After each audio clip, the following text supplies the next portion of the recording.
There is this question I've always been hearing about how the top 5% get hired faster. What if I told you your dream job was filled last week and you had no idea it existed? Well, a very important fact you and many others do not know is that 85% of jobs are never posted online. And there you are, wondering why you never seem to hear back from hundreds of the job that you applied to in a week. But how do people hear about these roles? Or better still, how do employers get candidates without drawing from the applications that come in from all the usual places? It's very simple. Employers recruit candidates quietly behind closed doors while you are busy applying to these same jobs without knowing they already have someone lined up for it. Believe it or not, there is something known as the hidden job market. Yes, and irrespective of where you may find yourself on planet Earth, the hidden job market is a huge factor that affects you, whether you realize it or not. In this video, you will learn exactly what the hidden job market is, how companies like Tesla, Google, and Apple fill their best roles without ever posting them online, the exact strategies you can use to get into these roles before they are announced. You will learn everything as well. Also, how to use cold outreach to change how you approach job searching completely, and how to use social media to get decision makers' attention. Not just the usual likes and new followers. No, that's not what we're talking about. Now, without further delay, let's get to it already. Let's go. Hello guys, welcome back to the channel. I'm Tolulope Michael, entrepreneur, cybersecurity expert, and of course, your host. I mentioned earlier that our focus today would be on something called the hidden job market. Maybe you've never heard of it, and you wondered, what is this about? Does it even exist? How do people even get to access the hidden job market? You are in luck because I'll be answering all these questions and more in this video. And if you find some value in it, please don't forget to like and hit the notification bell so that you're first to know when I drop a video like this next. Now, before I go any further, I have a disclaimer. This isn't a conversation about applying for jobs you see online. That's what everyone is doing, okay? And as you may already know, most of them are wasting time. Our focus today is to get you into what is happening behind the scene, okay? And to do that, now let's picture a very common scenario. Imagine that you're working in a mid-sized company and things are going very well. You're dedicated, putting in the hours, and waiting for that perfect opportunity to rise to the next level. And one day, you overhear a conversation. Someone from another department is being promoted to a role you didn't even know existed. At this point, you're confused. You check the internal job postings and there's nothing listed there. It feels like it came out of nowhere. But here is what really happened. That promotion didn't just happen overnight. It didn't just happen. Your colleague had been in conversations with key decision makers for weeks, maybe even months. They had been monitoring, networking, and building relationships and proving their value beyond their current role. Meanwhile, you were focused on doing a great job, but you were not in the circles where those conversations were happening. This is exactly how the hidden job market works. While you're waiting for an official posting, roles are quietly filled by people who took the initiative, networked with the right people, and positioned themselves before the opportunity even went public.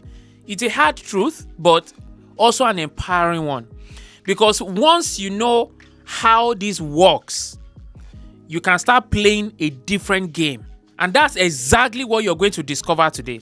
Now let's flip the scenario for a moment. Imagine you're not part of the company yet.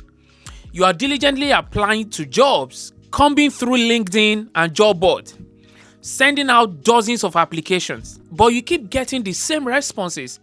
We've decided to move forward with another candidate. Does that ring a bell? That sentence, moved forward with another candidate. Or worse, total silence, like you're not hearing anything from them. What you don't see is that the role you're perfect for, your dream job, never even made it to the job board. Someone already inside that company, or even an external candidate with the right connections, was marked for that position long before you even applied. These people are accessing the hidden job market by networking, attending industry events, and even reaching out to key decision makers directly. By now, you can tell that it's not just about being the loudest in the room. It's about being in the room before anyone else even knows it exists. So, how have you been playing the job game wrong? That's a good question, right? There's something I called the minor league. You've been playing in the minor leagues if all you do is scroll through LinkedIn and indeed, like you're going to find your dream role there. I hate to break it to you, you won't. And Tesla is a perfect example of why. Do you think they're out there posting every engineering job online? No way! In 2014, Elon Musk hired an engineer through a single tweet. That engineer didn't apply via a job board. It wasn't part of some long HR process. He saw an opportunity and jumped in directly. This happens because companies prefer referrals, internal hires, or someone who knows the doors to knock and knocks hard. A study even found that 50% of jobs are filled before they are listed. By the time you see the posting online, that's just the leftover scraps. If you've been following this channel for a while, you know I'm big on putting yourself out there and networking like your life depends on it. Now, when I say networking in this instance, I'm not talking about going to cheesy cocktail parties and collecting business cards. Forget that. No, networking has more to do with who knows you than who you know. Think of it like this. Imagine you walk into your favorite restaurant every Friday. After a few weeks, the waiter doesn't just recognize you, they start pouring your drink before you even ask for it. You didn't ask. They just knew what you wanted. Why? Because you built familiarity. That's what you want with the decision makers in companies. You don't network to ask for a job. You network to become known so that when a role opens up, they think of you first. I have a trusted blueprint for this, and you will love it. So what you need to do is reach out to people who work in the companies you admire. Start with an informational interview. You're not asking for a job, you're asking to learn. Then, what are you going to do next? Follow up every couple of months. No, okay, you're not annoying them. Don't think of it that way. You are staying relevant. This last one that I'm going to say is very key. Always share valuable content with them. Don't spam them with, I need a job. Instead, share articles, insights, or industry update that they care about. You want to build that rapport because what happens most of the time is that we are so carried away by what we want, what we need, that we forget we're dealing with another human being with wants and needs as well. And it's just psychology. I'm more likely to respond to you favorably when I know you're looking out for me. It's the same psychology that applies to how parents, especially mothers, go out of their way to do things for people who look out for their kids. You look out for mine, I look out for yours. It's that simple. A little upgrade on these steps I just listed that I equally find effective is called cold outreach. Yes, cold outreach. And most people are too scared to try it. You might want to ask, isn't cold emailing awkward? Maybe, but is it effective? Absolutely. In fact, someone used it on me. Yes, let me tell you this. About a year ago, just a regular day at work, I got a notification for an email from an unfamiliar email address. I was going to overlook it and just continue with what I was doing, but something about the subject grabbed my attention. This particular person was writing to pitch their services as a direct response email copywriter.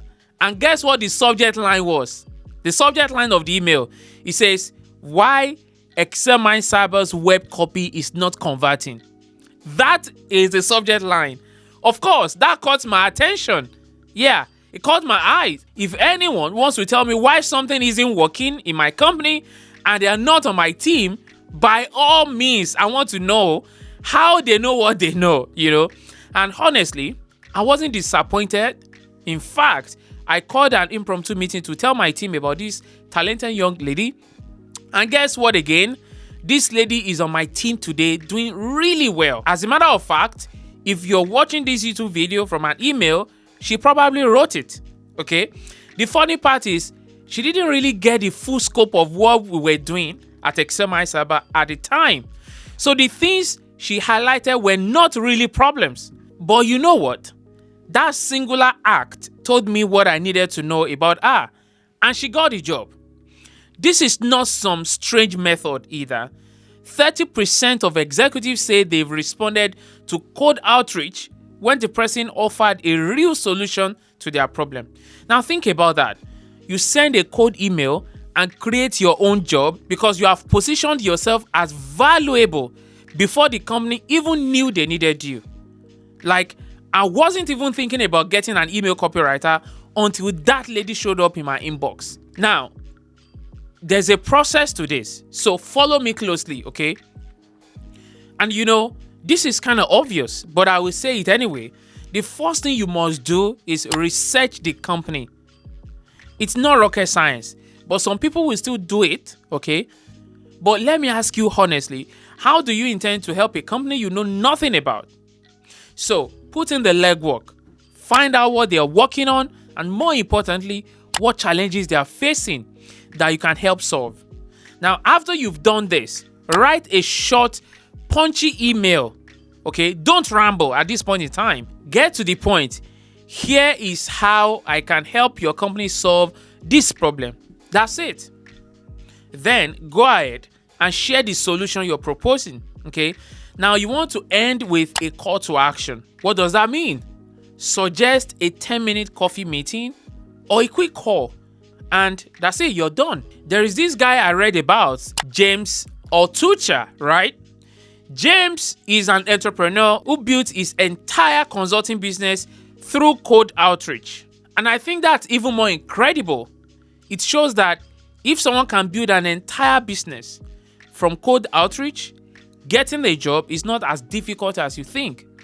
Now, to social media. Everyone knows about LinkedIn, but what most people don't realize is that Twitter and Instagram are where real connections happen. If you think LinkedIn is the only place to network, you're missing the bigger picture here. 60% of employers admit they use social media to vet candidates and find talent. Jack Dorsey, the same Jack Dorsey hired multiple engineers for Twitter straight from Twitter interactions. How this works is quite simple. Follow the employees of the company you want to work for. And I'm not talking about the company page this time. I mean the real people who work there. Follow them. Okay? When you're done, engage with their post and don't just hit like and walk away. Comment, add value, and share insight. Be a part of their conversations and get in their line of sight. Then after you've built some rapport with them, don't be afraid to send a DM. You can say something like, "Hey, I noticed you're working on XYZ. I've got some experience with that and thought we could chat." See how simple that was? That's exactly how straightforward it is to do in real life. So, a methodology that sort of combines all these different approaches into one tidy package is the HIRA methodology. It's a 6-step process that breaks down exactly how to unlock the hidden job market. In step 1 of this process, you will refine your online presence. What do I mean by this? Before you do anything, you have to make sure your LinkedIn is tight. Beyond LinkedIn, if you intend to reach out to people using Instagram or Twitter, please clean up your space. A potential employer or a colleague should not be seeing some things on your page, and I know you get what I mean. These platforms will serve as your personal billboard, and your profile should make companies want to reach out to you, not to run in the opposite direction. So step 2 of this process requires you to create what is called Stun M stuff. Yes, Stun M stuff. You need to have something that stuns, something that pleasantly surprises an employer Whether it's a blog or a portfolio or a case study, you need to show people that you're not just qualified, you're the best choice for the job. So make them notice you, all right? By the way, don't just be great on paper, get good at your stuff as well. Got it? Cool. After this, pick 5 to 10 companies that you want to work for and go deep. Learn everything about them. What are they currently working on? Are there challenges they've been dealing with? What improvement will they see based on the unique value that you bring? Questions like that. Then don't just wait for a job posting. Proactively reach out. And that's all you have to do in step 3. I made mention of informational interviews earlier. You remember that? That is what you will do in step 4. Once you've done your research, reach out to people at these companies, ask for an informational interview. You're not asking for a job, you're building a relationship. Remember how we said you would do that? Yeah? This is where you follow that process. Now, to step number 5, this is where you finally talk about your resume. After building a solid relationship, mention your resume casually. I know the temptation to bring up your employment issues the first chance you get is very high, but don't do it. Resist every temptation to do that, okay? Keep in mind that you're not begging for a job. You're just giving them the option to forward your resume when an opportunity arises. And finally, in step 6, you keep refining your process. This isn't an I've done it once and that's a situation. No, you're looking to build a network that will work for you long term. And when this process does work for you and you get a job, don't forget how you got there or the people who played a part in getting you there. It's really bad manners to get help and not stay in touch. So don't burn bridges, okay? Now, before we wrap things up, let's talk about recruiters. Did you know that 45% of jobs filled by recruiters are never advertised? These are exclusive roles that only recruiters know about. They usually don't post these jobs online. So how do you get in? Thank you for asking that. It still starts with building a relationship with the recruiters in your industry. Don't wait for them to come to you. You go to them. But it's not enough to reach out. You want to keep in touch with them regularly. Stay on their radar by sending them updates on your career, new skills, or certifications. Okay? Most importantly, you want to be specific about the types of roles that you're looking for. The more targeted you are, the more likely they will reach out when something comes up. So what is the big takeaway from all we've discussed? This is it. Don't rely solely on job boards. In fact, don't even wait for the jobs to come to you. There are a lot more opportunities than people put outside, but it takes some digging and connecting to get the good stuff. If this video gave you a fresh perspective, hit that subscribe button and drop a comment below with your next step for tapping into the hidden job market. I hope I've been able to leave you better than I found you. Thank you for watching, and I will see you next time. Bye for now.